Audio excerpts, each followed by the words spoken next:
Good morning, good morning, good morning, good people. Today is Thursday, February 19th, 2026. It's about 6 in the morning here in southwestern Nevada, where we have a lot of very sharp-elbowed, hard-scrabble territory, sharp-elbowed, rootin'-tootin', pistol-packing people, where you can always tell somebody from Pahrump. You just can't tell them much. Ba-boom, bow. So, but here we are. How? How does that happen? How do you burn yourself pouring from a cup? This cup runneth over.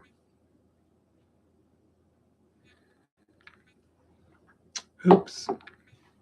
We'll take that out in editing, right? Okay. So here we are. Today is Thursday. Class tonight, class number 7 of 10. 7 of 10. Got my paper turned in early. And yeah, paper was turned in early. I'm transferring from a leaky cup to a non-leaky cup, hopefully.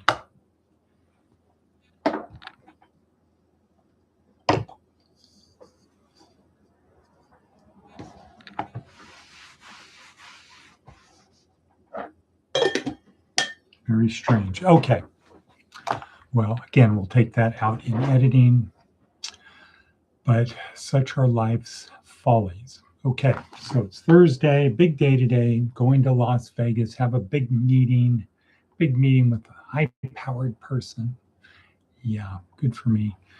Good for us. It should be interesting. I don't know, is it getting any better? Should take 3 weeks. Well, okay. So going to Vegas today, but today is day 4 in week 4. 4-4. Day 4, week 4, neuroscience-oriented approach to success. Where our speaker today, we're learning about this week. Week 4 is about leadership. Don't crash the boat. How to get people to do what you want. How to stay the course, to remain on the adventure. That's the key, remaining on the adventure.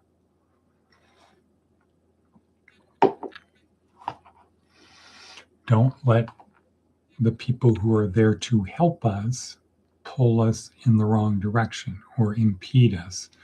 Don't let the obstacle become the way.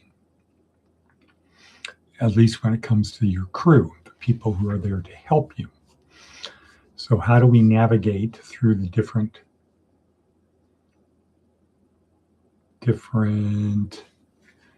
conditions in life? Okay, some days it's good, other days not good. And we want to consistently have forward progress, momentum, upward momentum.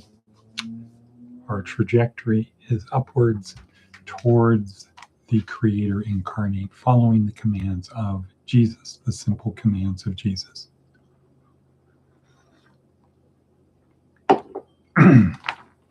Okay, let's get into it. Advice from an 80-year-old. Don't expect life to be fair. Don't expect life to be fair. That goes to the 4th law of power. The 4th law of power is fairness only occurs between equals.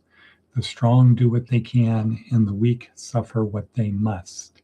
That was from the Athenians to the people of Melos, the island of Melos, in the First Peloponnesian War, early 400s BC, 5th century BC, where people of Menos wanted to remain neutral in the Peloponnesian War, and the Athenians basically said, you're weak, we're strong. If we let you get away with what you want, that will make our lives more difficult. And the argument from the people of Melos was be reasonable, and from the Athenians it was be realistic. The Athenians prevailed. They killed the men of Melos, and they took the women and children into slavery. So, yes, don't expect life to be fair. And that's kind of interesting in my restorative justice class, because the idea is we're going to make it fair. We're going to sit around in these circles passing this thing around, and whoever has it has the power. Everybody else has to let them speak. And we have to all agree to certain rules.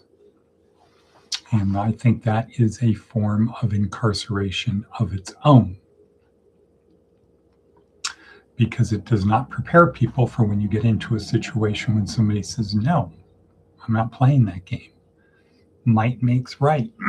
Let's settle this the good old-fashioned way. The law of conquest, probably the oldest law that is out there. It's yours if you can keep it. It's mine if I can take it. You can do it peacefully, or you can do it otherwise. Rome cares not. You choose. So people sitting around in circles are ill prepared to deal with that. They have no concept of that. And I think circles is a tool to have in the toolkit, not the only tool. But it is an effective tool. However, it's not. Okay. Anyway, don't want to digress into that too much, because we don't really care about that here. What we care about is navigating through our own life in the best possible way, preparing us for what happens next. And the first question everybody must ask themselves is, what happens when you die? What do I think happens when I die? So most people want to have their cake and eat it too. Something happens, and if I'm a nice person by my personal standards, if I'm a nice person by the standards I set, I am going to get a ticket to the bus to the better What Happens Next movie. And that could be right. However, I think there's compelling evidence that Jesus was the creator incarnate. And if he was the creator incarnate, and if he said, I came to teach you how to become one with the Father and I, how to become like us, I came to teach you how to do that. If that's who he was and that's what he said, then I think we should do what he said. Because if we do what he said and he's true, we win. If we don't do what he said and he's true, we lose big. In fact, in Matthew 25, he makes it very clear. If you didn't do these things, so you get to go to the lake of fire. That's your award. And what would that be? What would a cosmologist, what would a quantum scientist say is the lake of fire? If God is spirit, and our benefit is to to join with God, become one with God, on the one hand. On the other hand, if we don't follow his commandments, we get the lake of fire. What would that be if you asked a physicist or quantum physicist? What would the lake of fire be compared to God is spirit and created everything? We have a chance to join that or the lake of fire. So I would say it would just be random energy. In a religious context, I would say it would be absence of love. You get to go to a place where there is no love. So a lot of people like Hell's Angels think, yeah, I'm going to go down there. I'm going to be with all the bad people and we're really going to have mayhem. No, that's what they love. So it would be the absence of love. Now, that doesn't mean they would be playing violins and doing things like that. It would just be there would be nothing to feel good about. Not even like Sisyphus pushing the boulder up the hill and then having it roll down and having to push it back up again for all eternity. Not even that, because perhaps Sisyphus had hope that this time could be the time I get it to stay. All righty then. So let's talk about Ignatius and the Jesuits. Ignatius and the Jesuits. This is one of those things that the more you know, the more you appreciate them. The more you just blindly believe what people have said without doing the research, and people point out negative things. For example, people say, the Jesuits had slaves when they were forming Georgetown. Right. For their own protection. Were they out there whipping them? Or were they treating them humanely and having them as slaves for their own protection? Because if they were free people, now they've got a big problem. Life is really hard because people don't treat them fairly.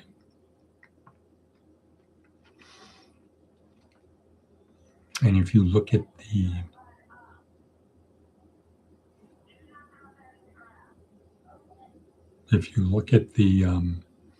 redaction of it, what are they called?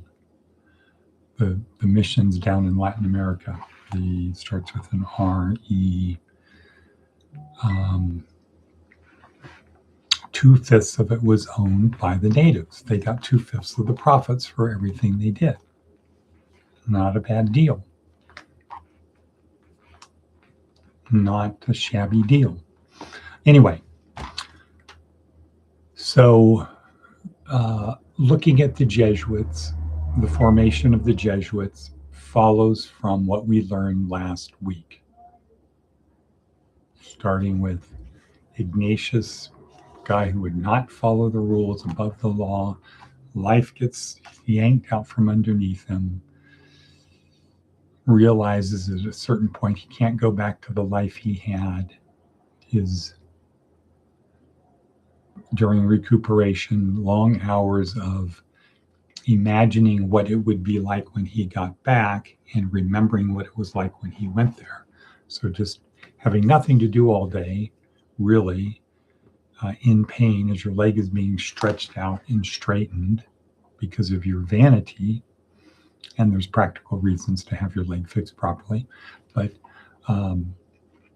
so doing that, what do you have? You don't have a lot of external stimulus. What you have is what you can remember and what you can imagine. It's like a crucible where you're forced to burn off your impurities. So going through that time after time, hedonic adaptation settled in, and you just can't have the same memories over and over and imaginations over and over, and they don't become less vivid, less colorful. So because he's got a pretty good intellect, and there's 2 books, he reads the books, and now his imagination gets carried away with what if? What if there's something in these books that's showing me a different future? And decides to pursue that path, to be a soldier for Mary. Instead of going back and being a soldier for the Queen and King, I'll be a soldier for Mary. and that will give me even greater glory in heaven than on earth. But he had to go through his purification period, which was in Manresa, living in a cave, scourging himself for his sins, praying for forgiveness, begging from people for food and stuff, begging from God, please show me, help me do this, give me the courage, give me the wisdom to do your will. And then finally one day has a vision at the Cardinal River, and poof, now he's got something pulling him forward to crawl out of the hole that he has dug himself into of mental, pretty bad mentally, physically, mentally, emotionally, pretty bad existence for over a year. And now he's reinvigorated based upon the vision he has been given at the Cardinal River. Except there's this thing called the Inquisition, and pretty soon some of the inquisitors come along and say, where are you getting this radical theology from? Where are you getting these ideas? I'm getting them from God. Well, no, you're not. But you're not like these other people we can just kill, get rid of, because you're from a noble family, you have a good history, you're a decorated soldier. We can't just kill you.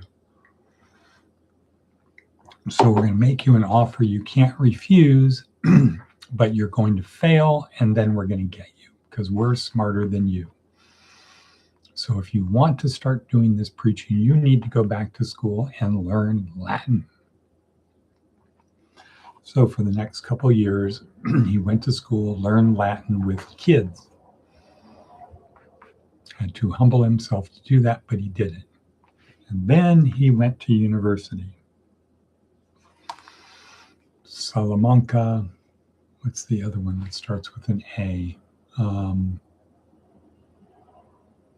And those didn't work out, got in trouble with the authorities again, decided, I got to get out of here, and went to the University of Paris. So you have this lone nut out there now. He's a lone nut. He's out there doing his thing, giving his new vision. God is in all things. God is not separated from us. God is in all things. And ends up at the University of Paris, becomes roommates with two other Spaniards, two other Basques from good families who were much younger, taken by this veteran, this guy older who's seen life, who's teaching him what he learned, and they are hook in. Xavier and Peter Faber, hook in. Well, now what? They go and get more guys. So ultimately there's 10 guys, they graduate, 10 educated guys from good families, went to university, smart, educated, and say, aha, we've got a better way. Let's go help. Let's go to the Holy Land. But in the meantime, let's help the prostitutes and let's work in the hospitals to help the less fortunate, the unfortunate people.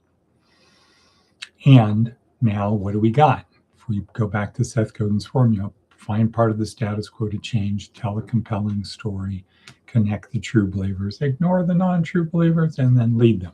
So you have this movement created by a charismatic guy who's been through it, who's telling the story to educated young men from good families, but because of primogeniture, they are not going to inherit.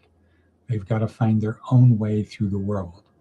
And so they have the necessary means, the motive, they have all of those things to go out and create this movement that has swept the world to the point where there are more Jesuit universities around the world than other things committed to doing good. You don't find controversy around Jesuit universities right now. They are on the side of the oppressed, whoever they might be. If they're oppressed by the communists, like in Poland with Lech Walesa, if they're oppressed, they're going to help the non-communists. If they're in Latin America and the communists are the good guys, they're going to help the communists. So what they say is there's a Jesuit on every side of the barricade, but they're out there for the oppressed. And if you don't like them, maybe it's because you don't want to be on the side of the oppressed. Maybe you want to be on the side of the people who have the good life. Not get your hands dirty, not deal with the prostitutes and the infirmed in the hospitals and the people being murdered. Okay, time is up. We will say Auf Wiedersehen until